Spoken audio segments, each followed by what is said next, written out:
Hello, everybody, and welcome to episode 103 of the Everything Moto Racing podcast. I hope you've had a good week. As always, I'm back with Cameron and Lauren. Hey. Got a full house. Full house. It's not often that happens these days. Booked and busy. Let's go. Yeah. Oh, yeah. But we've had a decent weekend in Assen, as always. Classic track, been on the calendar since the very first year in 1949, missed only by 2020 because of the COVID year. A legendary circuit, and always produces some pretty decent racing, and sometimes a little bit of controversy sprinkled in there as well. Oh, there was. There's a little bit, or should we say a lot of controversy this weekend. Of course, going the way of the stewards for the most part. Well, what else would it be about? I know, right? It's not like it's got on-track crazy stuff going on, but yeah, Brad Binder was kind of the main antagonist of all this controversy, with both his podiums in the sprint and main races being taken away from him after pretty much sniffing the green on the final lap of the race on each and losing the podium in it both. Sickening. Yeah, it's a bit of it's a tough one, because it's like they're following the rules and we want them to do that, but in the same way, it's like it was inches, not even that, like millimeters. But then you got to say, if he was Spanish and a bit of a prodigy, Hey, Would get away with it. Yeah. Thing is, Pedro Acosta's one, although it looked like he did touch the green. Have you seen the front CCTV version? I don't think he did. He absolutely, he didn't touch it. He was perfectly on the white line the whole way around. My dad and I had an argument about this. Did you? Yeah, he called Spanish bias, and I thought it was okay. So. And Cameron thinks Spanish bias as well. Well, only because I've not seen this elusive doctored footage that you've just mentioned. Oh, yeah. Bad MotoGP memes posted on Twitter. So it probably is doctored then, yeah. Mm-hmm. Yeah, exactly, yeah.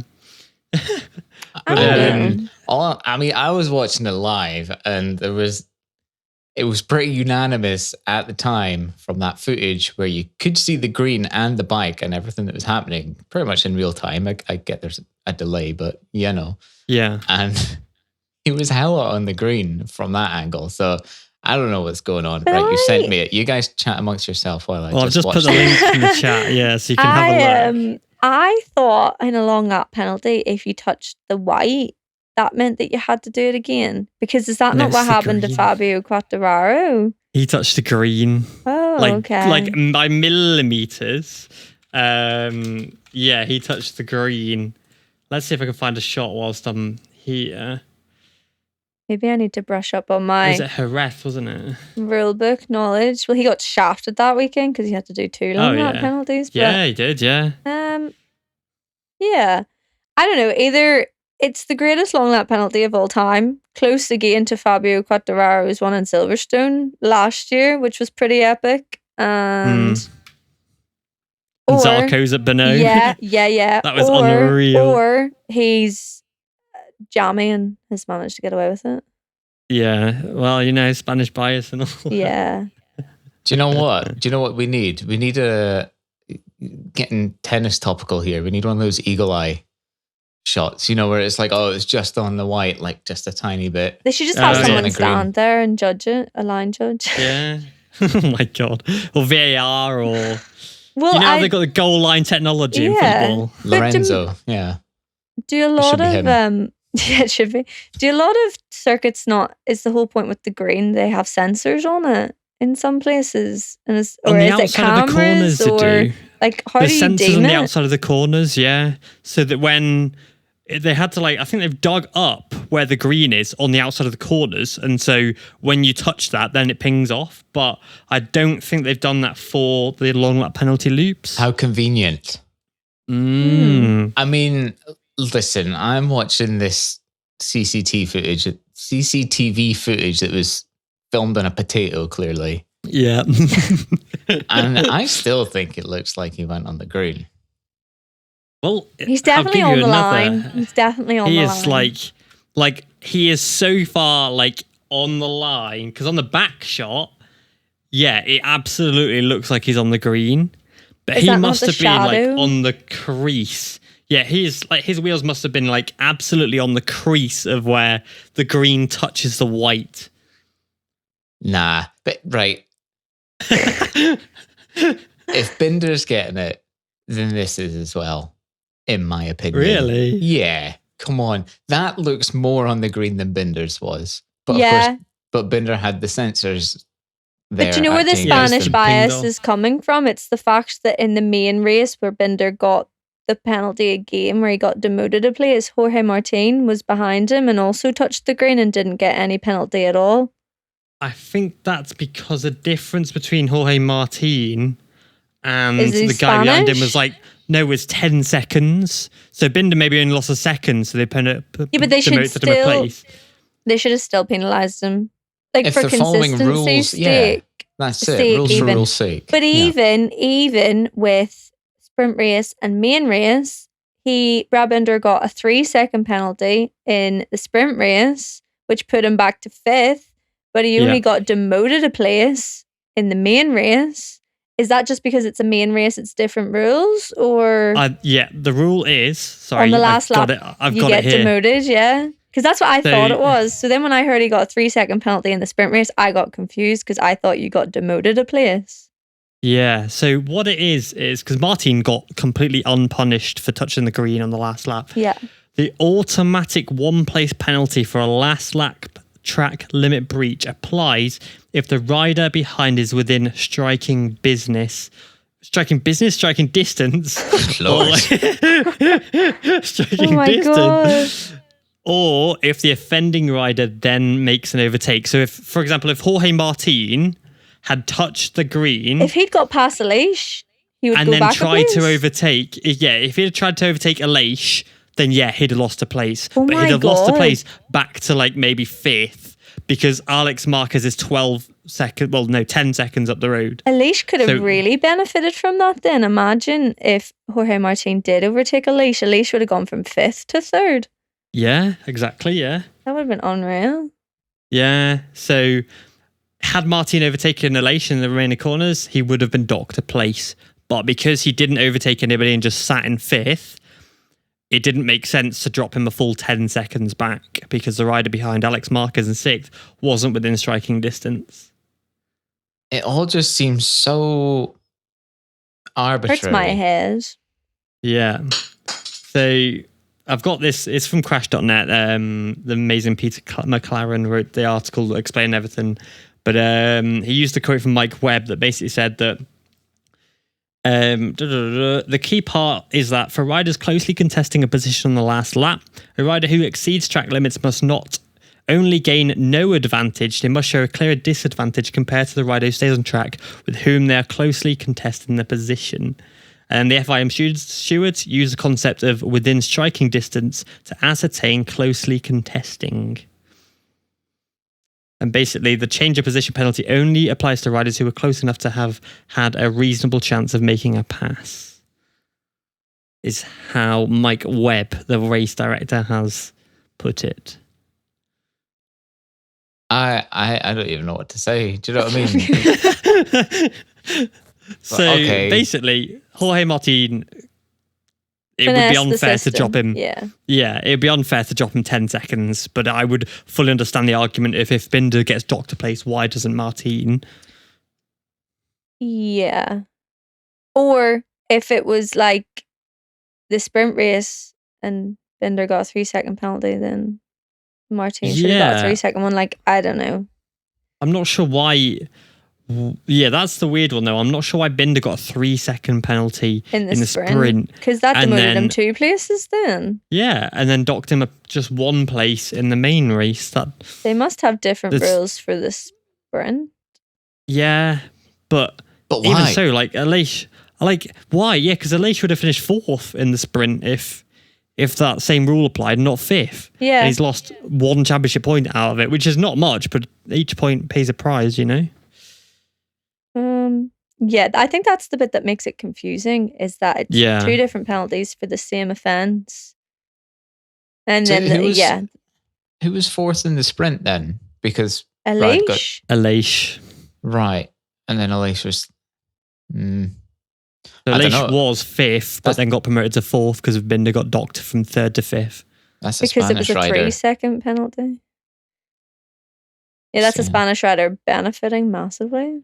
Not surprised. Yeah. So I'm just really like conspiracy right now. I don't actually believe there's a Spanish bias. I just want to put that out there. I'm just joking. Yeah. Before anyone comes at me. Yeah, she does. Goes, yeah, it is strange why they haven't made that consistent across the 2 races. Or just clear, like someone should have just said, oh, look, this is why he's got a 3-second penalty here. And not just been docked to position. Because like I said, he would have just been docked to position to 4th. And that's okay. He didn't lose. He didn't gain 3 seconds. What? They gave him a lot. It was because they gave him a long lap penalty for it. Oh. He gained a long lap penalty. Oh, and if you don't take the long lap penalty, you get, it's about 3 seconds. You get taken off your reins. They gave him a long lap penalty, and they gave him a 3-second thing. So he must have... that makes sense. Yeah, so he must have... Because he must have had enough warnings to then consider a long lap penalty and then did it on the last lap, so you can't take the long lap. Whereas in the main race, he mustn't have had the 3 or 5 warnings, whatever it is, to get a long lap, so they just docked him a place instead. Yeah, because if it's on the last lap, on the last lap, you automatically, if you touch the green, you lose your position. But because it's a sprint race, he's been given a long lap, which he couldn't serve. So he's been Mate, we're geniuses. We're amazing. Look at us. Jeez. Talking about long lap penalties, like Acosta didn't deserve his one in the first place. No way did he. No, I think that's why they didn't make him redo it. And they were like, no, he served it correctly. And that's what's caused the whole stir, because I think they realised that he clearly gave up enough time. He also didn't gain an advantage. And...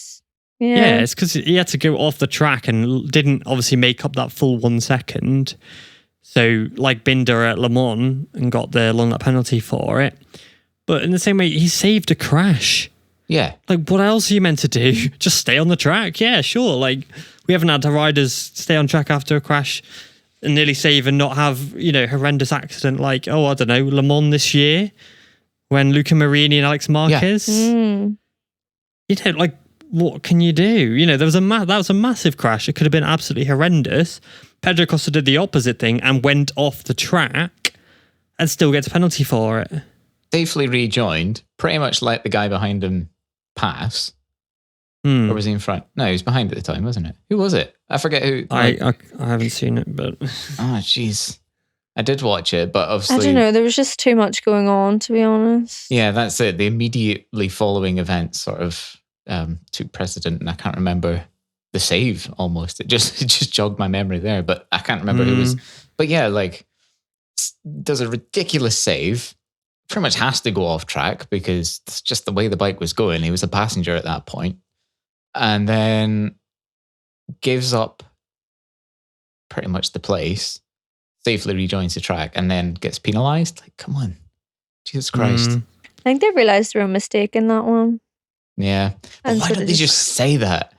We were talking about the sport being inaccessible and inequitable. Yeah. This is it. This is the stewards being shrouded in mystery. Get them in front of a panel at the end of a race. Make them just... they stopped doing it in F1, but I remember when, obviously, you've got the whole infamous clip of Mikey No from Formula One in 2020, was it?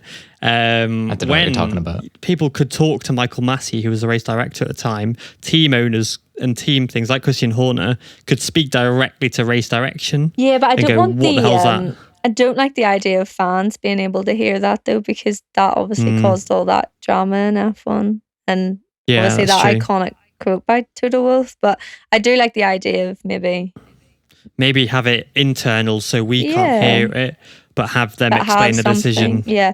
I'd be happy enough with just a quick like a proper, even like just a statement. A statement would be fine, where they either hold their hands up or they explain it a bit more than I think what MotoGP did by showing us some really grainy footage from 20 years ago. It could be anyone taking that long lap penalty, Yeah, because the long lap penalty Pedro did, the reason they kind of posted it on Twitter and all that, and the CCTV footage, was because at least 3 teams all lodged complaints. Yeah. As they should. All lodged things because obviously I think one of them was speed up because Fermin Aldiger was within podium distance, like what was it, 0.04 from the podium. So obviously they would have been like, well, he deserves a podium kind of thing. Yeah. And then Pons as well probably tried to get a podium for him as well, for Alan Canet.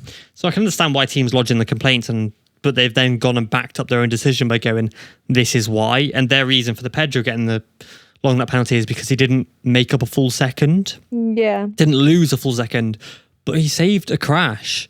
Yeah. Like, surely that's extenuating circumstances that means he doesn't have to. You would think. I think, like, Yeah. you know, even if we're not going to have some kind of, public press conference or whatever, with steward panels or whatever, even just some kind of rundown of, events where the stewards case by case intervened. Yeah. Just a rundown of each event where stewards have had to make a decision and impose some kind of penalty or anything.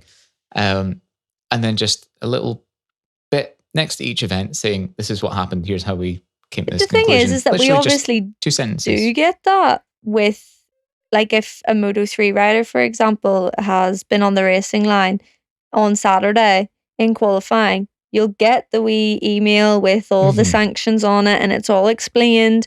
And then there's the signatures from riders and teams and everyone who's on the panel on it. So we already get that, but I don't know, like, why do they not do that then for the main race too? Is just a wee explanation of afterwards. Either they've sat down with the rider or the team and they go through why they got given that penalty, or they can hold their hands up and go, yep, it's our mistake.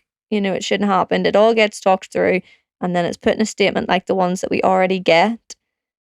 Because we're just left in such confusion afterwards. Whereas, if something happens on Friday or Saturday, we get a fully explained reason as to why they get the penalty. Why on race day do we not get the same thing? And we're just sort of left going, here's some CCTV footage. No, just flipping write the same. Like, you have the document in front of you, just fill in all the details. It's because when that last it. bike enters the pits on a Sunday afternoon, they go after home. the race, they go home. That's it. They're already half cut. Yeah. They're done. They're already on a plane on the way home. Yeah, exactly. Yeah, and it's summer, so this weekend would have been Yeah. even worse. That's probably not far from the truth, to be honest. Yeah. I remember when was it? When Cal Crutchlow got penalised. Was it in Argentina for he did the jump start and he was kicking off in the paddock and he was like, where is Freddie Spencer? I'm going to freaking have him. Bet you they all were on holiday already and some interns been left in the office and they're like, right, probably. if someone touches if someone doesn't give up a second, long lap penalty and that person's just gone, oh crap. Yeah, that's it. Yeah. But yeah, there's been a lot of drama this weekend. Obviously, that aside, with, of course, why is it always surrounding Marc Marquez? Rear-ending Bastianini. Yeah, well, there's a few things. Obviously, he rear-ended Bastianini for one. Well, this is another one. Why does Marc Marquez get the hate for rear-ending someone, yet was it Yamanaka rear-ended Onshu on Friday and no one was talking about it? Because it's just easy to pick on Marquez, isn't it? I'm actually over it. I don't like the fact that it is always Marquez seems to be the scapegoat. It was a weird incident. The escape the goat. Well, he's trying to be the goat, but it's not going very well for it at the moment. But yeah. The irony of it as well, if we rewind to 2021, is it Mugello with Bastianini? Yeah. Rear-ending Zarco. Was it Zarco? Straight over the front bars. On the start line. Well, there's some kind of poetry that I can't be bothered connecting the dots on right now. But I just thought I'd remind us of that. Yeah. Karma's always out to get you. In it. It's a weird one because Marquez kind of crashed into him because he was following him for a tow or trying to follow him for a tow. Marquez, as you could see, was looking way over and Bastianini kind of went slow. Marquez was going slow. Marquez wasn't really looking where he was going and clattered into the back of him. Isn't the first time Marc Marquez has done it though. Did it in Moto2. No. Yeah, exactly. But it's frustrating because Marquez said he was in the best, physically he felt the best he ever has since 2020 at the Sachsen ring. Then left the Sachsen ring with a fractured rib and a fractured finger as well. came to Assen and was 17th in the sprint race, was way off the pace in everything, was crashing, left, right and centre again, and didn't race again at Assen. He is yet to finish a main feature race this year and hasn't started quite a number of them as well. I think he's going to be on some kind of KTM. He's going to be on the dole next year. No, he's done. This is a quote I wanted to speak about because Alberto Puig spoke to MotoGP.com and said that I think every person is free to do what they want in life. Honda is not a company that wants to have people that are not happy being at Honda. We have a contract with him, Marquez, but also Honda respect Marquez a lot. It's a whole lot of nothing. He said nothing, but we all that's just saying what everyone knows. If Marquez isn't happy, he can buy himself out. But if Marquez wants to stay, we're happy to have him stay. Yeah, but it's also a case of saying Honda don't want him if he's not going to be happy at Honda as well. You're not going to get anyone happy on that Honda. Did you not see Iker Lecuona? No. Well, he was. Did he not kick the bike or something, or look at it funny? I don't know. Yeah, because it blew up, didn't he, in the race? It broke down, and I think that's rare for a Honda. He did something. I can't remember what exactly he did, but he did something because I seen a tweet about it, and everyone was like, "Yeah, don't blame you for getting on like that." Let's have a look. Was he not doing all right on it though? I feel like I think he was meant to be top 10. Yeah. Yeah, he was coming for a top 10. Which is a shame because he was doing actually all right. If Marquez does leave Honda, I really do think Lecuona would be a really good replacement. Well, considering they've brought him in as a replacement now twice, he has to be sort of top of the line. And who else would want it? And he's the perfect excuse to get back to MotoGP because he was so wrongfully kicked out before. So it would make sense if he has unfinished business in the class, obviously. Yeah, absolutely. And he's still, doing 21? Yeah. 22, 21, something like that. He, could be a really good move. Yeah. Yeah, it looks like he's gone into pits and just gotten been quite angry at it. Yeah. I need you to gesticulate. I need you to act because I can't see the photo. Oh, right. Okay. Jazz hands? He did jazz hands at the bike? Yeah, he really liked great. It. Gosh. But and Taka Nakagami was a biased Honda again, but in 8th place this time, which was actually solid. But for 14 riders finishing the race, didn't take much. Bottom 50%. Yeah, it was you could finish and get a decent result, really. But Savadori got 11th, and that was unreal. Oh, yeah. I want to talk about one more thing as well before we go into some silly season rumours. One rumour that is likely to be confirmed soon is that Dunlop in Moto2 and Moto3 will be replaced by Pirelli. Mm-hmm. That's fun, isn't it? That's a good thing, I think, because a lot of Moto2 riders have struggled with, and have mentioned, even Manuel Gonzalez, who's been on the podcast, said that Dunlops don't give you much feel at all in Moto2, whereas Pirellis give you an insane amount of feel. And I think that'd be really good for the racing in the next few years if they can be on Pirellis, because it means that if all the riders are having such good feel as well, we could see some really good racing in Moto2 in the years to come, I think. I think it also really helps with riders moving across to or from superbikes because they're on Pirellis as well. So it's just it's British one bikes less. And things like that. Yeah, it's one less thing for a rider to have to get used to, as if it's a similar feeling tire. I assume they would be sort of bespoke, Moto2 tires. It's not just going to be the SC whatevers that they have on superbikes. And I don't think so. No, I think they would be developed for Moto2, but I can't confirm that until we have an official press release. But and all the Talent Cups as well will match with Pirelli. Moto3 will run Pirelli as well. That should have been announced apparently on Saturday, but it hasn't been yet. Interesting. So I think that would be good. I like Pirellis. I don't know why. There's just something about them. I'm like, nice brand. Yeah. Nice brand you got there. Do they not do Formula One tires as well? Maybe that'd be... Well, I was about to say, because they currently are the Formula One supplier, but there's a rumour that they might be going to Bridgestone in Formula One. which could then help aid the motorbike boys, because then the more development goes into that, and we could maybe see Pirelli try and take over in MotoGP as a supplier from Michelin. Do you know what? We need these things. We need this sort of stuff to just kind of tire war and things like that. Yeah, like, because you do hear this. Well, I mean, when it moved solely to Michelin's, when was it? Well, like 2016 or something? 2016, yeah. Yeah, like there were riders that... Rossi hated the Michelin. Yeah, exactly. That's it, you know. And so, I mean, there are probably some riders out there thinking, oh God, I don't want these Dunlops to change. You know, your front runners at the moment are probably thinking it's working for me and change is scary. So, but then, you know, of course, there'll be other riders who are towards the back of the grid thinking, this is exactly what I need to be up at the sharp end. Yeah. Your likes of Rory Skinner and that, who are used to Pirellis. Yeah. Yeah. Who said something during the weekend about that there was meant to be like a change in format, but Ducati voted against it? Oh, I don't know. I really hope I haven't made that up. But you're just talking about drama there, and it's it's. Did you dream it? I really hope not. I really, really hope not. Yeah, I've got it. So is Autosport. So Alicia Spargo angry. Ducati blocked MotoGP Friday format tweak for 2023. Yeah. Alicia Spargo said he's angry that the riders' wishes to have MotoGP's Friday format tweaked for 2023 was stopped by Ducati following a meeting on Thursday. I have got my ad blocker on. Bear with you, because Autosport don't like it when you have an ad blocker. So let's have a look. I'll scan this quickly. Riders requested that. So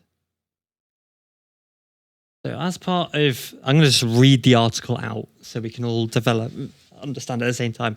As part of MotoGP's format shake-up for 2023 to include sprint races, the combined order at the end of Friday's 2 practice sessions decides which riders go straight to Q2 in qualifying, who has to go through via Q1. The riders requested this to be altered from Silverstone in August so that only the times at the end of FP2 counted towards qualifying. However, following a meeting between the Manufacturers Association on Thursday at the Dutch GP, a change in format for this season was rejected, and will take effect from 2024. So they tried to make FP1 free instead of because it used to be free. You could just go, and then if you wanted to set a good time, do it in FP2, do it in FP3. But now it's a case of you got to hammer in FP1, you got to hammer in FP2, and they basically tried to make it so that you could still have that free session in FP1 before then going for a qualifying time in FP2. And Ducati said no, voted against it. It makes a lot of sense. Like, even the names now, they're not called free practice sessions anymore because they're not free practice. It's just practice 1, practice 2. I think it makes a lot of sense. You know, you show up at a new circuit week in, week out. You haven't got a chance to go out, see what it's like. You know, it's been a year since you've ridden on most of these tracks. It makes sense. How are you expected to go out first thing on a Friday morning and put in one of your fastest laps of the weekend? Yeah, and Leish thinks it's too much risk. So there's a few other actual Ducati riders as well. Believe it's too much risk. Well, look at Paul Espargaro getting hurt, you know, when he did, pushing too hard, too soon, too early in the weekend. You've already got risk on Saturday with qualifying and a sprint race, and then you've got race on Sunday. You know, it's making all 3 days that you have to be at your 100%, and it's a lot when you've already added more races to the calendar, or more race weekends to the calendar, more races to the calendar, and then you're making FP1 and FP2 count. It's a lot to be on your A game all weekend. All the time. Yeah. It's too much stress, too much pressure. It's, you know, there's riders like Sam Lowe's in Moto2 who are feeling kind of upset and frustrated by the fact that Moto2, Moto3 are now kind of an afterthought these days. I hate the fact that warm-up is gone. It's ridiculous. Yeah, it's stupid because then you do qualifying and then you're straight into a race. It's like, what if you crash during qualifying? You need a lap or two to just go out and make sure. What if it rains? That your bike's all right. Yeah, exactly. What if it dries up? It's been raining all weekend and all of a sudden it's dry on Sunday morning and you don't even get a chance to go out and see what the track looks like. Instead, you're watching MotoGP boys riding the back of a bloody lorry waving at fans. Like, how's that going to help anyone? It's a kick in the face, isn't it? Yeah. And it is, like, it takes away from Moto 2 and Moto 3, you know, like, yeah, of course, Formula 1 doesn't have a warm-up or whatever, and I know MotoGP are trying to emulate Formula 1 in some ways, but stop taking away from Moto 2 and Moto 3, because if you want to have these next generation of MotoGP riders, you need to have Moto 2 and Moto 3 riders who can handle a MotoGP weekend. Yeah. That's taking true. away the warm-ups and things like that. Taking away the warm-ups completely has ruined it a bit. Like, I know not many people wake up in the morning and sit and watch them. No one's asking for them to be broadcasted, I don't think. Like, it's not a massive thing if we don't see them. Give them extra siding laps, you know. Take some time out where they can go for a couple laps before the race. I'm not asking for, you know, they were only 10-minute sessions beforehand. It's not like it was much, but it was something. It's just enough. Conditions change so much in motorbike racing that, you know, these riders are putting their lives at risk every single day, and you're making it harder for them. Like, why? Yeah. Like, especially like, you say Moto 3 rookies and Moto 2 rookies, they need all the track time in the world they can have. And if they can go out and warm up and change their suspension by 2 clicks because they found something in that warm up and then gain extra places in the race, then that's fantastic. That helps go riders' confidence. But you wonder why so many riders in Moto 3 are aggressive, because they've so little track time. How else are you expected to do well? Like, if you don't get very much track time, you're just going to have to get 100%. Like, that's why David Munoz is the way he is, because he's like, I need to just, maybe he's an extreme example, but for a lot of people, it's like they have to be sending it 100% of the time because they're not getting very many opportunities to do so. So they're riding at crazy levels all the time. What do you think, Just my opinion. I mean, I can really only echo what you said. Like, to be honest, I didn't know that Sam Lowes and other riders have been coming out saying this, but totally stands to reason, because it feels like, like they're now just stuck on as an afterthought, and then all the sort of consideration and the spectacle is put into MotoGP rather than just being this sort of like crescendo of a weekend. It's now just, well, I mean, you've got arguably the most exciting part of the weekend on the Saturday with the sprint race. That's always wild, and it's a premier class. And now, you've got sort of qualifying dotted at weird times around about that. Just everything seems to have been shuffled around to just suit what's happening in the premier class. And I can see why riders in Moto 2 and Moto 3 would be frustrated with that. But what do you do? And like you say, it's dangerous because they're getting less track time, less time to prepare. If the conditions often are radically different on a Sunday, and it's dangerous to go out there and push like you were the day before in different conditions. Yeah, and then also I just want to go back to the Ducati vetoing the change of format. Do we think that's potentially because, well, they've got 8 bikes in the grid, they got far more data than everybody else. They know that they can pretty much show up at P1, at practice 1, with a good setting for everyone and set a pretty quick lap time out of the bag. Yeah. And I feel like it's an advantage that they've got. No, it would just be, I think there's more risk for them, whereas there's a possibility of more reward for other teams, because it's less time for Ducati, but, you know, it's an opportunity then, one practice session, you know. There's plenty of times where a KTM tops the session or, you know, whatever. So I think, it makes sense for the other teams to be all for it and for Ducati to say no, because they're the ones that would be losing out in that situation. Or they could potentially lose out in that situation if put in it. How do you think they are? God. I know. Well, the way I would see it is because Ducati have obviously 8 bikes, as you mentioned. 4 of those bikes are GP22s. Whatever circuit they turn up to, 4 riders have Bagnaia, Miller, Zarco and Martin's data from last year, their settings and stuff. So 4 riders, including Bezzecchi, who's obviously winning sprint races, winning main races, can literally just set his bike up to what they had last year, go out in FP1 and smash it because he's already got the data from last year. And then Bagnaia and obviously the Pramac boys and then Bastianini, of course, they can alter their settings based on last year. But Ducati, like we said, can just go out in FP1 and dominate. But if they don't have to, like you've said, I'm just building on your point, other teams, if there is no pressure in FP1, can go out and go a bit slower, find the settings, find what works without the pressure putting in a fast lap time, knowing that in FP2, then they can go out and absolutely push it with a brilliant setup they set up in FP1 thanks to no pressure. In Junior GP, they race on Sunday, they do the qualifying Saturday, they do free practice on Friday, and on Thursday in Junior GP, they have sessions for all the classes with no timing.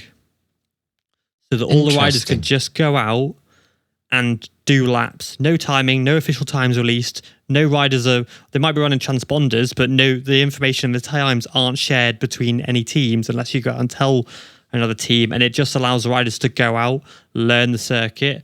Obviously, these riders are a lot younger anyway, because it is a European series and the Junior World Championship. But it allows the riders to go out and get these setups and learn the tracks and build on these things that you can't do in MotoGP, because from FP1 you have to be 100%. Do MotoGP still having a third practice? Sorry? Do they still have a third practice? Yeah, but it doesn't count towards qualifying, I don't think. Why? Why is it not free practice 2 and free practice 3 combined times? No, it is odd. Because is that not for Moto 2 and 3? It would be it is for free practice 2 and free practice 3 combined times. Yeah. You'd think, but yeah, it's FP1 and FP2 that count towards qualifying, and Q1 and Q2, and FP3 doesn't count towards qualifying. Is that so you have time on a Saturday morning to sort of figure out what you want to do before qualifying? But if you've screwed up on Friday and have to go through Q1, the chances of you getting through are, you've only got two positions going through to Q2. So your chances of going through are very, very slim. Like if you screw up on Friday, that is, like, how many times have we seen it from the likes of Yamaha and Honda this season? If you screw up on Friday, that's your race weekend done. Oh yeah, it's over on Friday, yeah. Whereas in the FP3, they do it finishes 10 minutes before Q1 starts. Jeez, so. Why am I just realising how stupid this is? Yeah, it doesn't make sense, does it? I really didn't pay attention at the start of the season. Yeah, I'm not a fan. No. That's weird. But yeah, I'll move on to some silly season rumours quickly as well. Yeah. The race, Simon Patterson at the race has reported that Yamaha are interested in Alex Rins and Johan Mir. Take Rins. Yeah, I think they'd take Rins over Mir. I've said, though, since Rins was in Moto 2, that I want him on Yamaha. I think Rins would be superb on a Yamaha. Both of them have experience racing on an inline 4 as well. Mm-hmm. Yeah, I think they need Ken as well. What's his name? The engineer lead guy that came from Suzuki. The guy that Honda pinched. Yeah, he's the one who went to Honda. Yeah. Oh, they need him as well. Name. Ken Ken Kawauchi. Yeah. They need him as well. Back in an inline 4 garage, and they could turn it around, I think. But yeah, that'd be interesting. But then what's happening with the 2 Yamaha riders at the moment then? Morbidelli looks to be out. Yeah. Right, okay. But this is the thing, because we've said this so many times, that VR46 might change to a Ducati, but it was confirmed on Friday that Ducati will have 8 pikes in the grid next year.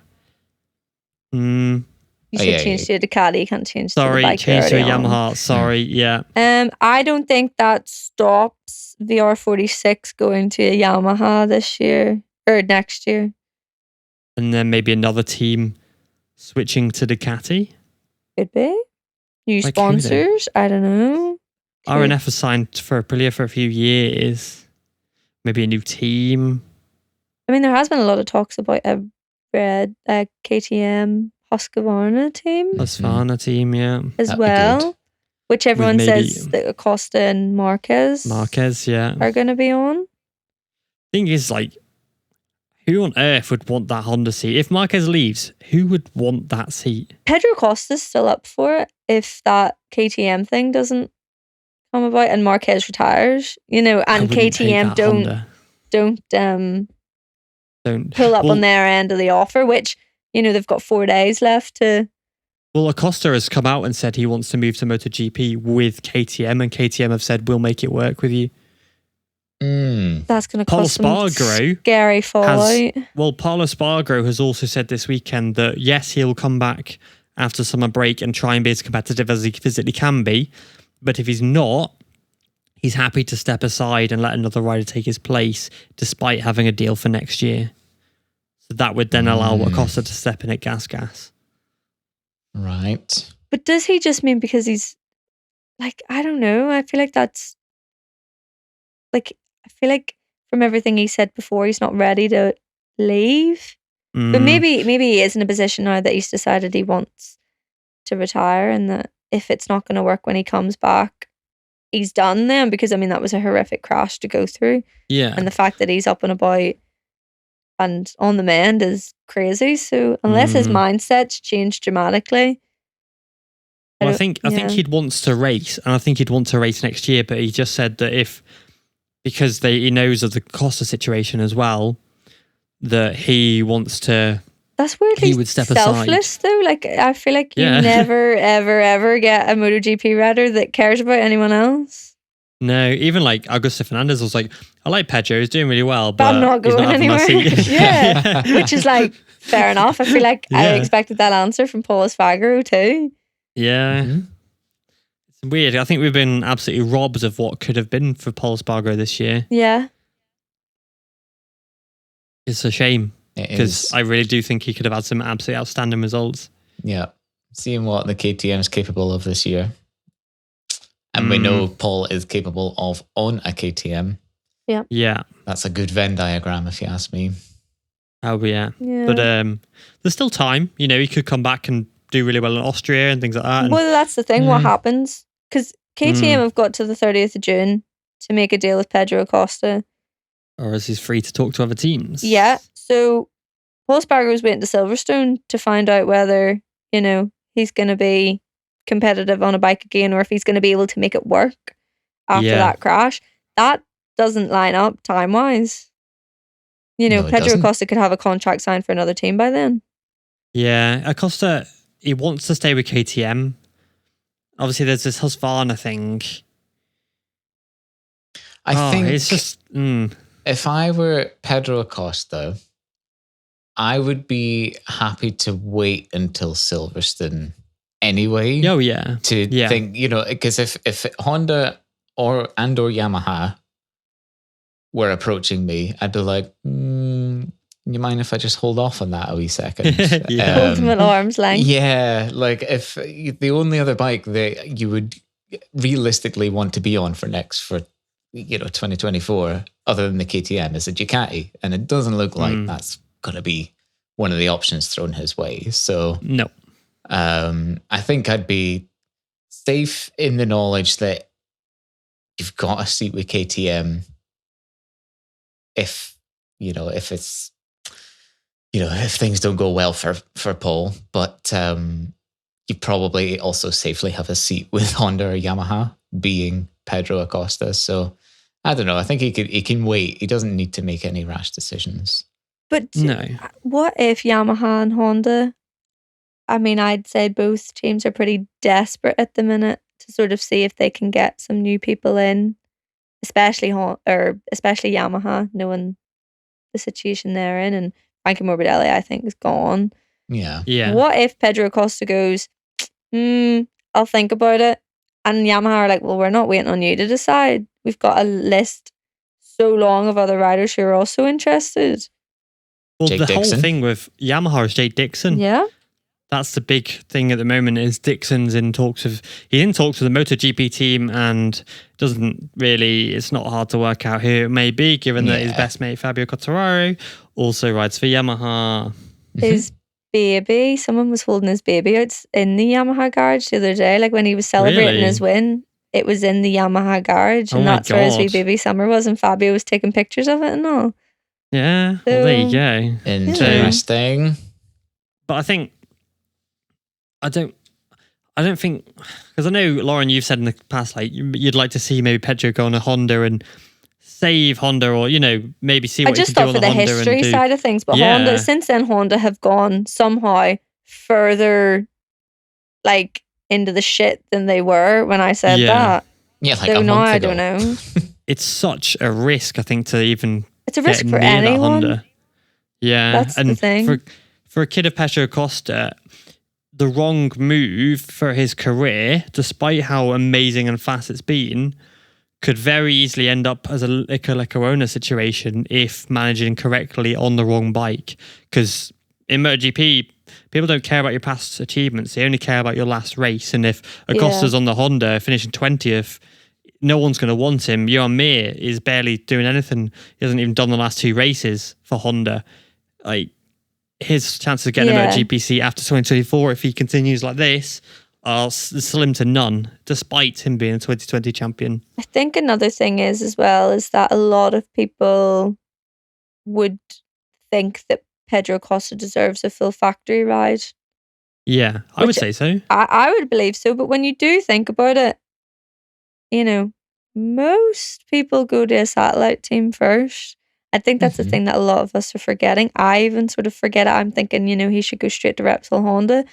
Not many people go, straight into a full factory team straight away. And I know we all think the Pedro Acosta, is the next best, greatest thing. But when was the last time we seen a Moto2 rider step into a full factory seat? Brad Binder. And when was that? 2020? And he won his 3rd race on it. Yeah. So, maybe. And Miguel Oliveira was not pleased with that when that happened either. He was very angry because... And KTM aren't going to get rid of... I don't think they're going to get rid of Jack Miller or Brad Binder. I don't think either of those 2 riders are in threat whatsoever. No. BT Sport were saying some fun things at the weekend though. Oh, what were they saying? Well, Neil Hodgson in particular, who likes to come out with some questionable opinions, said something along the line. I'm nearly sure it was him. It must have been him. Who said that if he was KTM, he would pay Augusto Fernandez to go back to Moto2 and put Pedro Acosta on the gas bike. What the hell? Yeah. And go, you'll get your opportunity again, but go back to Moto2. You're really good in Moto2. We'll pay you your compensation for it, basically. And they get Pedro and still get to keep Augusto Fernandez, which makes minus sense considering you've got 1 million riders in Moto3 all looking to move up. So I don't know, but that is something that was mentioned on BT Sport. Again, that's I've left you all speechless. I wish you'd heard this at the time. Opinion, yeah. You should have heard me when I was listening to this. It was ridiculous. Oh, something I think I tweeted about Neil the other week because he really annoyed me. All he does is talk about Jake Dixon. Guy. Oh no, but because he tweeted that. Yeah, they said that was it. Neil Hodgson said that Sam Lowes taught Augusto Fernandez to ride a bike in 2020, despite Augusto Fernandez winning 3 races in 2019. Right. And it's like, how has Sam Lowes taught Augusto Fernandez to ride a bike? Is he going to say the same about Tony Arbolino? Yeah, it finished higher than Augusto Fernandez, than Sam Lowes in the championship the year prior. Augusto Fernandez didn't gel with the VDS for many reasons, including the fact that they changed the front tyre profile and he struggled with it for ages, then started doing well, moved to IO and won the title in his first attempt on it. So Sam Lowes didn't really teach him anything. Sam Lowes may have helped. Sam Lowes is a brilliant mentor for his teammates and things like that, and has definitely helped Arbolino. to go out and say he taught Augusto Fernandez, who won 3 races as a stand-in rider the year prior, is mental. Yeah. I don't He's not know. standing rider, He's come out with some weird things this season, I'm not going to lie. It's odd. The British bias, I think, is getting a lot worse. I don't know if they have to, because, you know, it's on BT Sport that they have to talk a lot about the British riders, but I just feel so Jake-centred at the minute, which, I mean, obviously on Sunday when he won the race, fully deserved. Absolutely, credit to where it's due. Fully deserved. Like, Jake's first win in the class was incredible, but for them to be hyping him up for 5 years now he's been in the class. Yeah. It feels just a bit more than usual. Like, I swear they talked about him for 8 whole minutes in a free practice session the other day when so much was going on. Wow. And I'm like, how is this even possible? And then they were talking about the fact about how great his British passport was for him.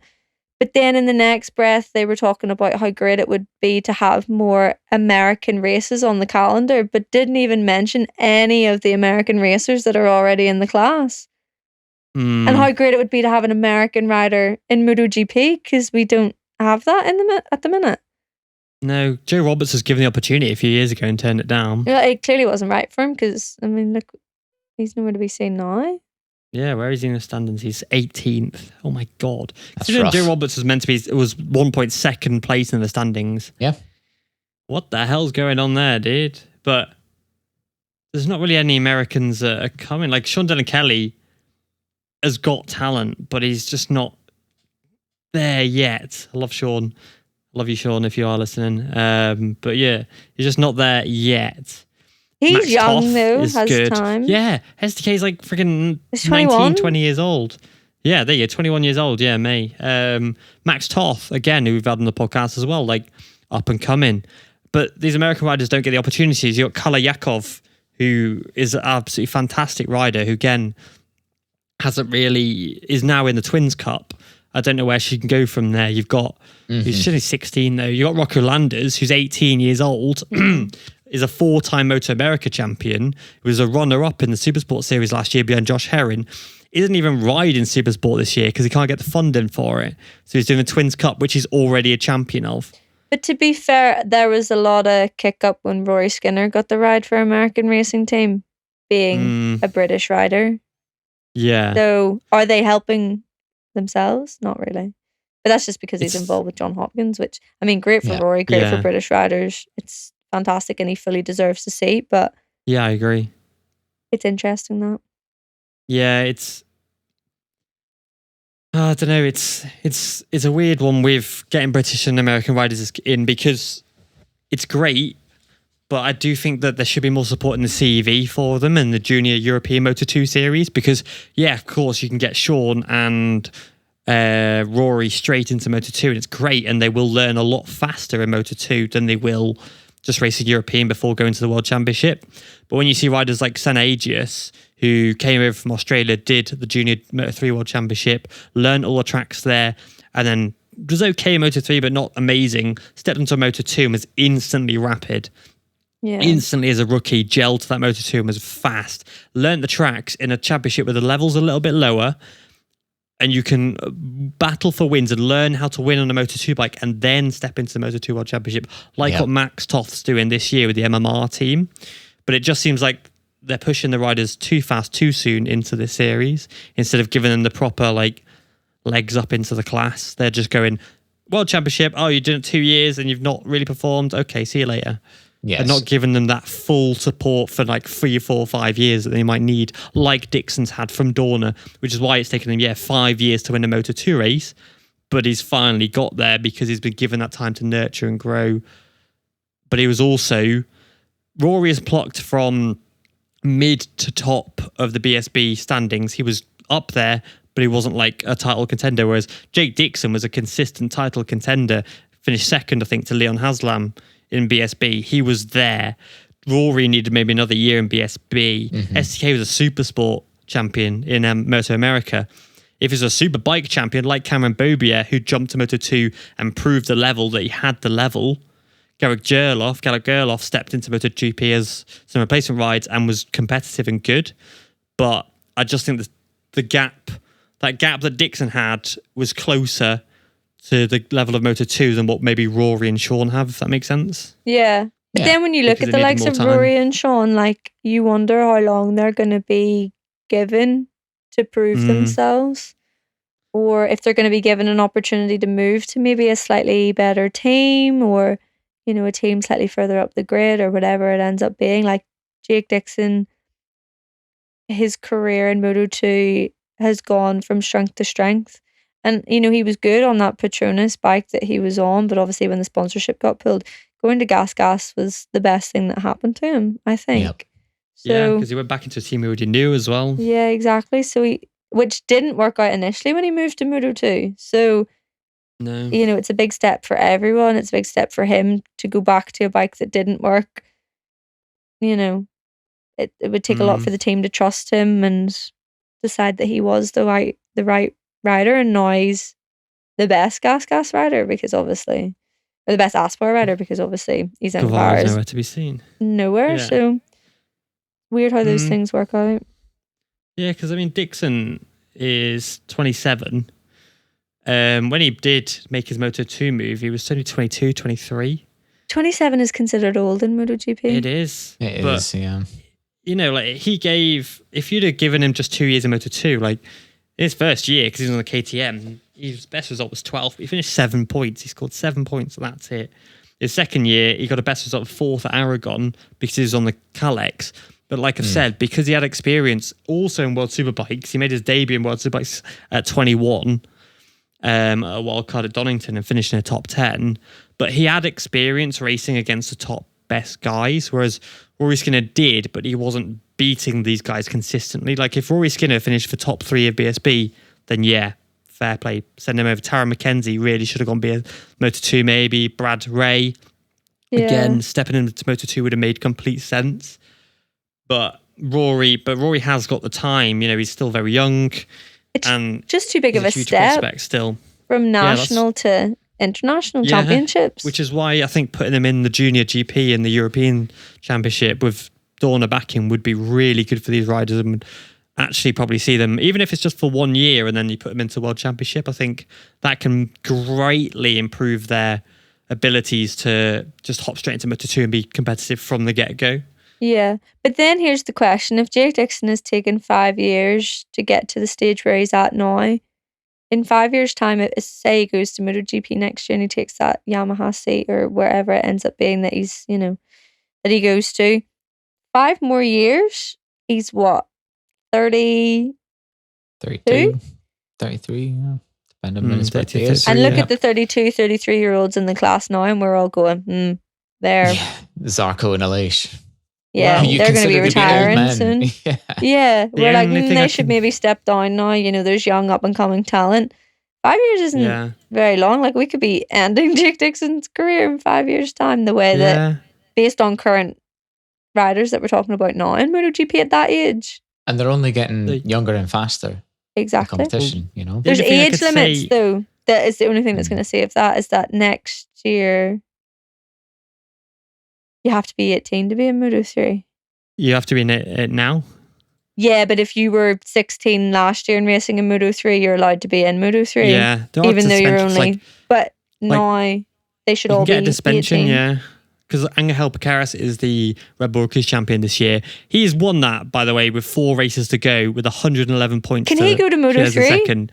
Yeah, as a 17-year-old, because he's won the rookie, so he's got. We were talking about this earlier, and I was like, "Can Piqueras move up?" And I was like, "Wait, what age even is Piqueras?" And he's 16, but he's 17 in November. I wish I'd had this answer earlier, because I got really confused as to whether or not he'd be allowed to ride.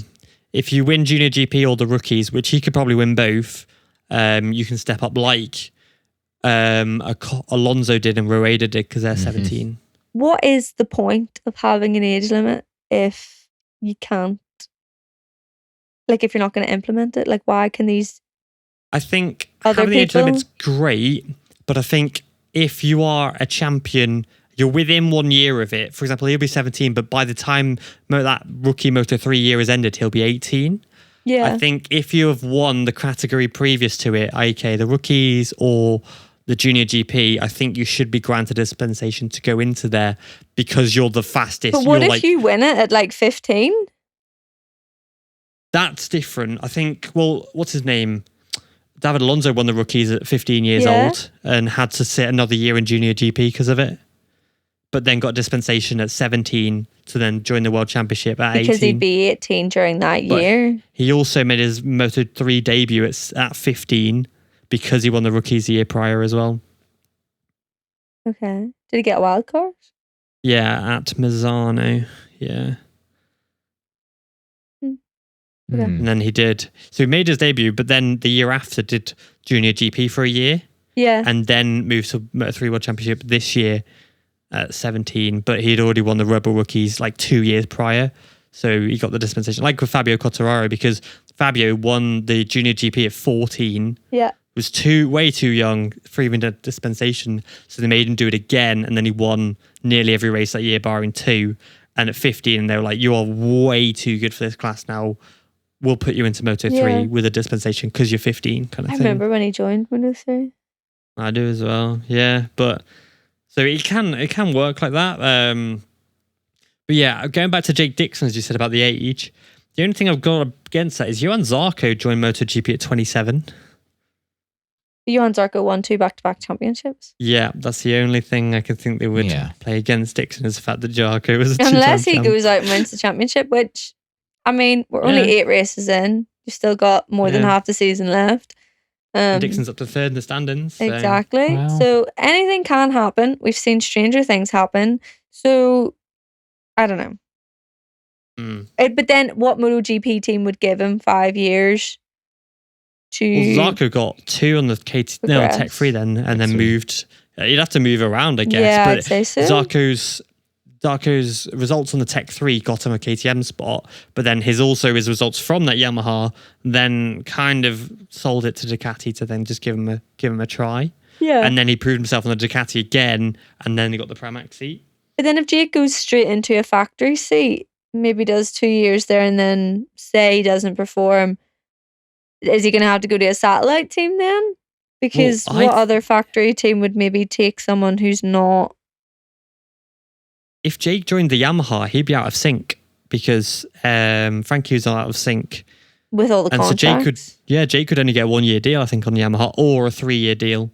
No way. That's the only way I could see it. It'd be 1 or 3. They'll not take him on a 3 Yamaha year back deal. in sync. No. I'd take a 3 year deal, but if I were Jake, I would take a 3 year deal. Oh yeah, but they're not going to offer that. That's no way on the table. No, I can't see them giving him 2 because then it would obviously put him out of sync. Because the only reason they're out of sync is because Vinales left. Yeah. And so they put Frankie on for 2 years. Yeah. So then, cycling back round, you're talking about Rins and Mir being on the Yamahas. Where's Fabio then? Yamaha as well. Well, that's only, both of them have clauses in their contract, in their Honda contracts to get out, which means, say if Frankie goes and one of them gets out of their Honda contract, there is a free seat on the grid. Mm-hmm. Right. And then who, like maybe Jake goes to Honda or the LCR Honda? Well, this is another thing that Neil Hodgson said on BT Sport, is that they were talking about Aigura and Samkiat Chantra, etc. And if Taka Nakagami goes at the end of this season, obviously there's a LCR Honda seat, but with the Idemitsu team, which obviously has a lot of Japanese backing. And Neil Hodgson was asked, who should get the LCR seat if Taka Nakagami goes? And Neil said, Jake Dixon, which makes no sense when it's a Japanese backed bike and you've got 2 very good riders who already ride with like Honda Team Asia, obviously. With the Idemitsu backing. Yeah, with the Idemitsu backing. So why would they take British Jake Dixon? He's just a boy from Dover, is his own words. Just a boy from Dover. So why would they take him? Makes no sense. It doesn't make sense. Like, it was weird because I was starting to think that maybe Nakagami would get another year in MotoGP next year because of how horrendous Agora has been. Like, he's 14th in the standings. He's got 20 points. Obviously, the weekend just gone. His old tally's 31. So So he's been absolutely rocketed up the standings because of that 20 points he scored. But Chantra would be in line for it, but I don't think either of them are worthy of MotoGP unless Agura can continue his form and start winning races and battle for the championship by the end of the year. Well, it was brought to my attention that it was around about this time last year that Agura sort of dumped himself into the championship contention last year. So this first half of the season, it's been a bit of a write-off, but actually it was the second half of the season where he showed a lot more of his dominance with Augusto Fernandez as well. So both of them really only started being dominant at this point last year. So I wouldn't rule Agura out of being up there a lot more in the second half of the season. Interesting.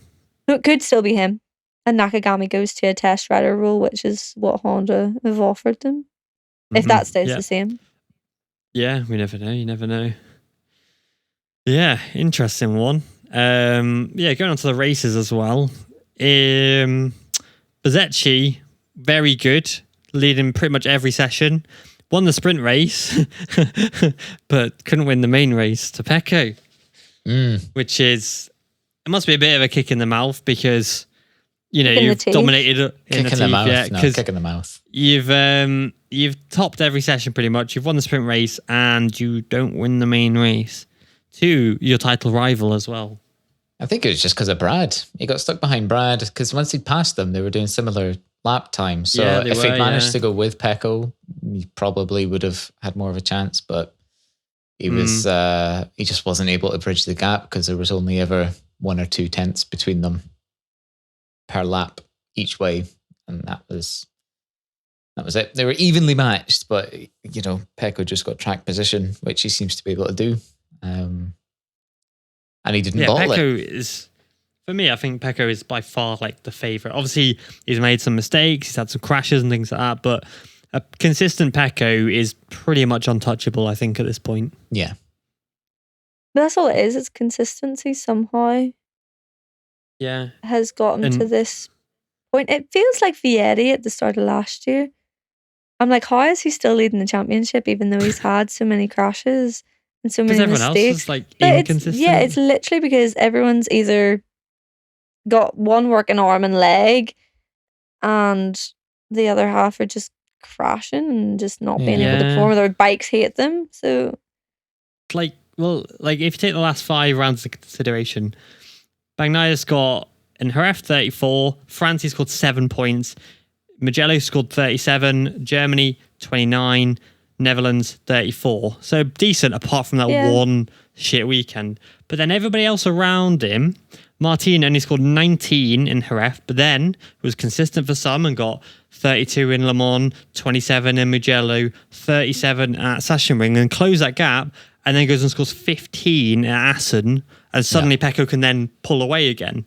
And then you've got Bezzecchi, who was 1 point behind Pecco at one point, goes and scores 1 point at Jerez, then scores 28 in Le Mans, but then has 2 duff rounds where he finishes 17th at Mugello, gets 17 points at Mugello, and then 16 points at Sachsenring, but then goes and scores 32 at Assen. So then he drops way back and then gains a little bit, but he still lost all his points in between. Yeah. Pecco's been the only one who's been consistent. Yeah. Look, he's got into more consistent form recently. At the start of the season, he definitely wasn't as consistent. But it's sprint races. It's solely sprint races because I don't know now, but there was that graphic that went around a couple of weeks ago that just had Sunday races on it, and Pecco was like 4th in the championship. So I do think it's like, has he been off the sprint race podium since the start of the season? Pecco, Argentina. How many points did you get for? What's 9 points score in the sprint? Second. 7 points scores you third.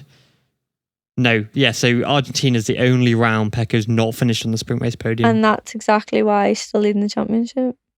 Because he scored 12 points, then 4, then 12, 9, 12, 9, 9, and 7 at Le Mans, back at Le Mans, which is a podium still. That's still third place. There you go. And that's why he's got a 35-point lead. Meh. I'm over It's it. interesting because that sounds like a lot, but there's so many more points, so much more points on offer. Well, if each weekend now, if he crashed hypothetically in Silverstone during the sprint race in the main race, and someone went out and won the sprint race in the main race, they'd be leading the championship. Only by 2 points. But they'd still be leading it. Yeah, but they would be leading, yeah. There is an opportunity. It just feels like there's not enough opportunity for anyone to gain the points difference that Pecco's managed to pull out at the front. Because he's so consistent. Yeah, at the front of the championship. Like, it would take Pecco making a mistake in both races, which we haven't seen him do. No. But it would also take someone being 100% consistent. And that's tricky. Which hasn't happened. Martin was nowhere near. Martin was having issues all weekend. And there's only been 3 races this year where a rider has taken all the points available at full 37. Bagnaia's done it at Portimao and Mugello, and then Martin did it at Germany. But then second closest is then Bagnaia again with 34 in Assen. So and then the 34 again in Jerez. So yeah, he might not be taking the 37, but he's taking the second best. Yeah. Yeah. To someone who's not consistent at all. So yeah, he scored his 37 in Portimao. Martin scored 9 and Bezecchi 16. He scored his 34 in Jerez. Bezecchi scored 1 point and Martin 19. He got his 37 in Mugello. Bezecchi got 17. Martin 27. He got his 34 in Assen. Martin got 15 and Bezecchi got 32. But again, it's such a massive difference and a massive gap that Pecco can just eke out each time. Yeah, with more points on offer now. No one's anywhere near as consistent. Yeah, that's it. Like with more points on offer now per weekend, it pays even more to be consistent. And it just so happens that Pecco is being consistent and also taking first or second. He's not being consistently third or fourth. He's being consistently top honors or next best thing, which is it's going to be a hard champion to topple, to be honest, if he keeps it up after summer.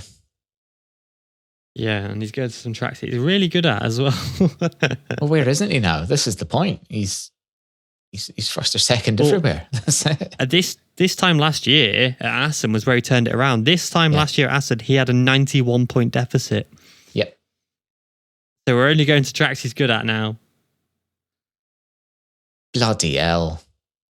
I say I might start watching Formula One, but Max Verstappen's just winning everything, so never mind. Red Bull's won every race this year in F1, and then in World Superbikes, Bautista's won every race he's finished. He's won 14 of 15 races. Motorsport isn't doing much for itself right now, is crap it? At the moment. I think BSB is and Moto America are the only 2 good ones at the moment. I can confirm BSB was very good. I was at Knockhill and it was very, very good to watch live. Yeah, because Glenn Irwin did the double, but he crashed out the third one, so it's still a whoa. Keeps it exciting. Yeah, exactly. But yes, in Moto 2, of course, Jay Dixon finally won the race. Comfortably too. Well earned. Yeah, it was a shame Aldeguer was close to the podium. I think he deserved a podium. I think he's been through a lot this year, Fermin Aldeguer. It'd be really nice to see him. I think that will be a confidence boost for him, though. That'll be MotoGP in 10 years, those two. Oh, yeah. Pedro and Fermin battling for the championship, hopefully. Fermin's still only 17. Weird to think he's younger than Pedro Acosta. Oh, it's mental, isn't it? Fermin's a little baby. I think he's 18 now. Yeah, he is. He was 18 the other day, think about it. Yeah, 4 or 5 years, and that's going to be the GP. Exactly. Titans. There's so much time on their hands at the moment. It's amazing, really, which is why I like these feeder series of having the younger ages, but obviously we know that the fatalities of riders under 18 is also not really acceptable in our sport, and I completely stand by that as well. But one rider who had a bit of a shocker was Tony Arbolino in 7th place. That's mad that we're calling that a shocker. 7th place. That's his worst result of the season. Yeah. 7th. That's his only mistake so far this season. Yeah, because his worst result was 4th, and now it's 9th, and now it's 7th. But it's meant that Pedro, because he got his DNF at Le Mans and was a full 25 points behind. He's now only 8 points behind. That's because Arbolino. Pedro has done what you need to do, and that is finish ahead of Arbolino in every race. Every single time. Where Arbolino would have clearly taken the win if Acosta hadn't have, pulled out some of those performances. But I'd like to see them battle a bit more on track. Yeah, I would as well. I think now that it's at 8 points. So. Yeah, now we see them scrapping for those actual points and scrapping for wins. It's going to be interesting as well. Not only in Moto 2, but in Moto 3, because of a crash on lap 1 from Danny Holgado, who had a 41-point lead, I believe it was. 16 plus 25, 41, yeah. 41-point lead heading into Assen. Crashed on the first lap, and his second and the closest title rival, Jaume Masia, won the race, closing it from 41 to 16 points now. That's what you call a bad weekend. Not Tony Arbolino's. Danny Holgado had a shocker. He did. Well, we were saying, like I said last weekend on the podcast, which is, it's hilarious what racing does. Like you say, oh yeah, it's over and done with, and then bang, something happens. I said last weekend, it's really a battle for second at this point. And I think the top 6 or 7 riders were all within, I think, like 10 points or 5 points of Masia. And it was really close.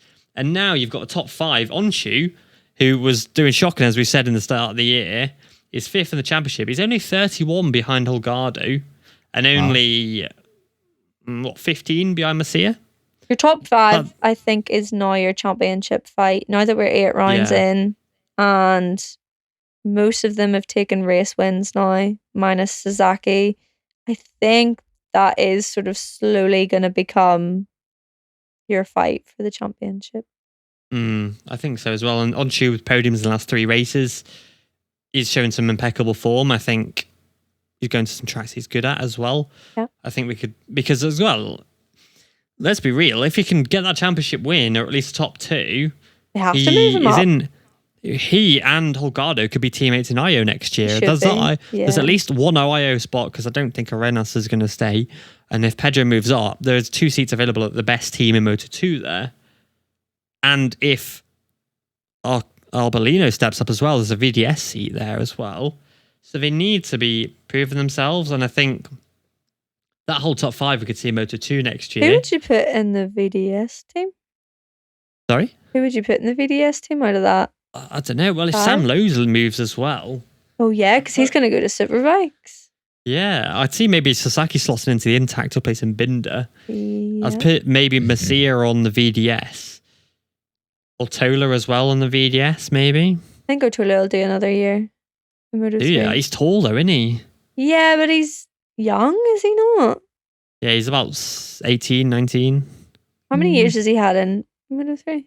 This is his second year. Yeah, he might have another one. To be fair, if Danny Holgado doesn't win the championship and maybe ends up finishing like 3rd or 4th, there's a chance he'll stay for another year too. It's in his second year as well, yeah. Yeah, exactly. I think if he comes 1st or 2nd, he'll probably move up. But if he finishes any lower, I'd say they'll keep him there, because that's why Dennis Onshu's been there for a couple of years now. Yeah, to try and take a title, Yeah, it's interesting. I can't wait to see how the grids look next year already. Can you believe we got a race with David Munoz at the front and he didn't cause complete and utter chaos? It's close though. Yeah, it was. Finati wasn't too happy with him, was he? I thought Finati was going to start pulling brakes and all. It was getting a bit heated. I was waiting for it. Yeah, because did you see the podium room after, and Onshu was like, oh, Munoz was crazy, but I love it. Whoa. Yeah, but he was like, okay, let's vote. Who is the craziest rider? And he didn't even finish his sentence before everyone just shouted Munoz back at him. Yeah. That's the best clip of the whole weekend. Oh, so good. So good. Yeah, brilliant. It's funny on Onshu, because obviously he's Turkish, but he's been around Spaniards for so long, he speaks English with a Spanish accent. Yeah. I've seen someone else say that. Was it you who said it over the weekend? I don't know. Someone else said that. No, I don't think it was, yeah. But very strange. I feel like Jack Miller does that as well.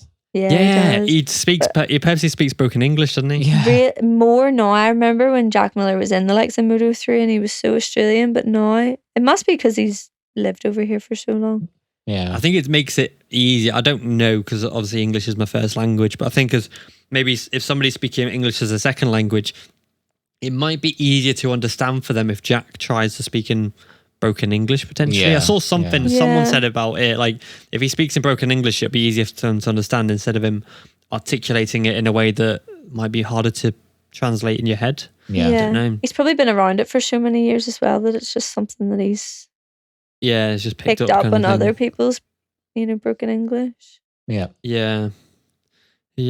Should we go into predictions? Oh, go on then. If we have to. unless there's anything else you want to discuss first. Moto 3 was good, fun. Moto 2 was kind of boring, but it was nice to see Jake win. Moto GP was kind of boring.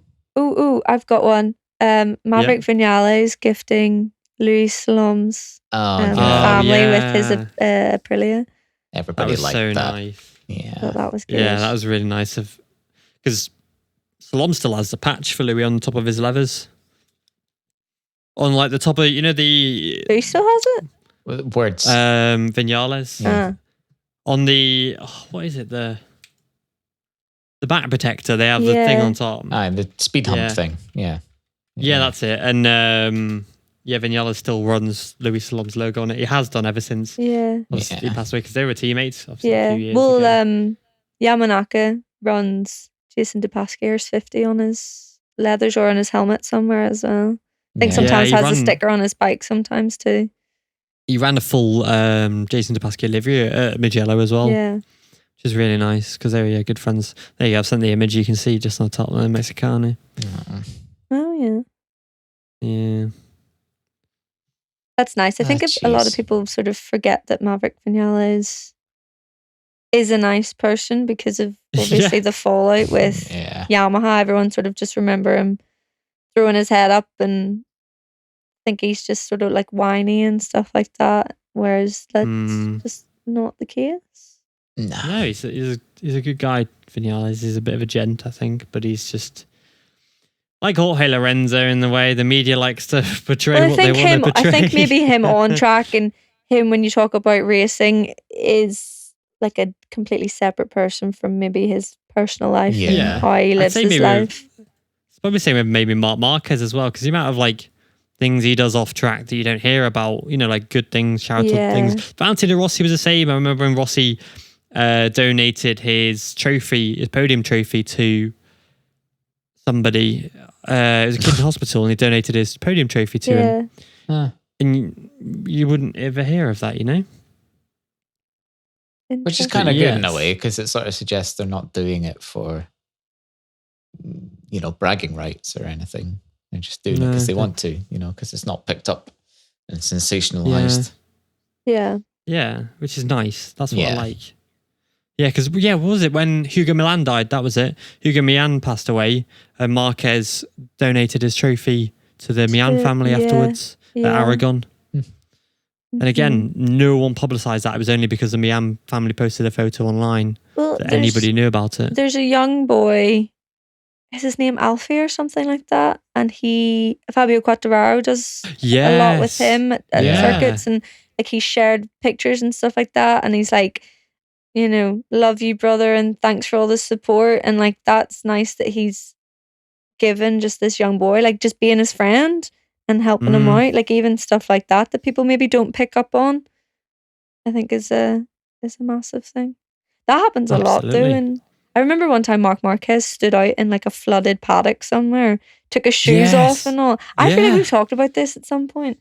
Yeah, and he took his shoes off and he sat for ages and signed loads of fan merch and all. Yeah, he did, in his bare feet, in the rain as well. So, stuff you don't hear about, Yeah, that should be.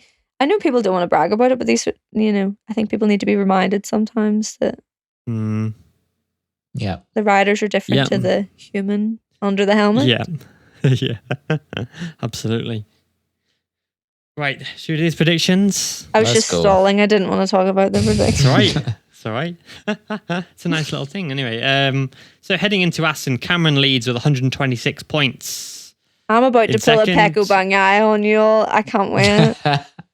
Well, to be fair, you did have a decent weekend. In second is myself with 112, 14 points back. And Lauren is third with 67. So, Moto3 pole went to Daniel Munoz. David Munoz? Sorry, Daniel. I always get them mixed Daniel up. Holgado. Still is David Munoz. There is a Daniel Munoz as well, so... Oh. Yeah, there's Daniel and David Munoz, and they were teammates once, and that was really confusing. And yeah. Right. Someone's crew chief is called David Munoz as well. I found this out the other day. I can't remember who it is. A MotoGP rider's crew chief is called David Munoz as well. Oh my God, that's frustrating. I was like, wait a second. Yeah, what the hell? So, Moto3 pole went to Munoz. Cameron and Lauren went to Saki. I went Onshu, so 0 points. Victory in Moto3 went to Mazia. Sasaki second, Onshu third. I went for Sasaki first, Onshu second, Holgado third, so I get 2 points because I got 2 right in the wrong places. Cameron went for Holgado, Sasaki, Onshu, so he gets 10 points for 2 riders in the correct places. And Lauren went for Holgado, Onshu, or Tola. You get a point. So, leaving Moto3, Cameron leads with 136. Myself in second with 114, and Lauren was 68. Moto2, it was Alonso Lopez on pole. I went for Arbolino, Cameron Acosta, Lauren Lowe's. 0 points. In the race, it was Dixon, Agura, Acosta. I went for Acosta, Arbolino, Dixon. So I scored 2 points because I got Dixon and Acosta in the wrong places. Cameron went for Acosta, Dixon, Arbolino. So you again get 2 points. Ugh. And Lauren went Arbolino, Dixon, Costa. So you get 6 points. Nice. Wow. Oh, yeah. So I Cameron, remember putting Pedro third was like a, can't believe you're doing that. What? And it was right. So leaving Moto2, it was Cameron with 138, myself with 116, and Lauren with 74. Cameron eking out a bit of a gap there. The sprint race pole position in MotoGP and the sprint race went to Marco Bezzecchi. I went for Bagnaia, and Lauren went for Bagnaia, and Cameron went for Martin for pole. 0 points. We all went for Bagnaia for the sprint race, and 0 points again. In the main race, it was Bagnaia, Bezzecchi, Espargaro. I went for Bagnaia, Martin, Zarco, so I get 10 points. Cameron went for Binder, Bagnaia, Martin, so you get a point. And Lauren went for Martin, Bagnaia, Bezzecchi, so you get 2 points. I feel like I was robbed of a point with Brad. I'm so robbed because I had pretty much all the right people, but just in the wrong places. It's tough. So leaving Assen, Cameron leads with 139. Myself at second with 126, meaning I've gained 1 singular point on you. I've been gaining on you quite a lot, though. I've been gaining out like tiny little things every time. And Lauren in third with 76. That is laughable. And you were going to come in and just destroy us all. Yeah. So I said that last week. I was like, I'm so embarrassed at myself. Don't worry. Everyone says things that they regret. All right. That's true. But I have just come in with this episode and said that I'm about to pull a Pecco Bagnaia. So oh my God. I'm going to clip that. We'll see how well this goes. Yeah. Oh dear. How exciting. But yeah. Well, that's it then. When's the next race? Silverstone. I'm not speaking to you for 5 weeks. I refuse. Yeah, no, that'll do. Thank you very much. I'm going to try and get some guests on. I'll try and nag that rider. I've been nagging for like months. Get them. That'd be an interesting one to have on. I'd like to ask him about Rory Skinner's not up to much. I'll have a chat with SDK. I'll chat. I could probably get Rory. I'll speak to SDK. I actually spoke to Rory at Knockhill as well. I was like, did you? You should come. Yeah, he was there. You should come on my podcast. And I wasn't talking about you guys. Sorry. Of course, I know. Yeah. What did he say though? Was he up for it? Yeah, he was up for it, but it was like he has to all go through the media team and stuff like that. Yeah, of course. Oh, yeah. That's to go through Matt and whatever. Has to go through Josie Smith, their press officer. So, but I've been in contact with her, folks. So don't worry. So there you go. Perfect. Wow. There we go. Yeah, well, I'm sure he's not up to much considering he's injured. Now he's on holiday. Yeah. Exactly, yeah. Well, now they're all on holiday. They'll be bored. Nothing to do. Yeah. We'll just get Pecco on. Yeah. Why not Pecco? Do you want to come on the pod? We could go on a big night out in Ibiza. Is that too soon? Let's do it. And then Pecco can drive us home. Yeah, because he doesn't drink much. Nah. No, he doesn't drink at all, so that's fine. Bloody hell. Anyway. Okay. That's probably on that enough. Note, yeah. On that note, thank you for listening to this podcast. We'll be back soon with the next episode. Thank you very much. Asterisk. Soon. Yeah. Bye. Bye. Bye.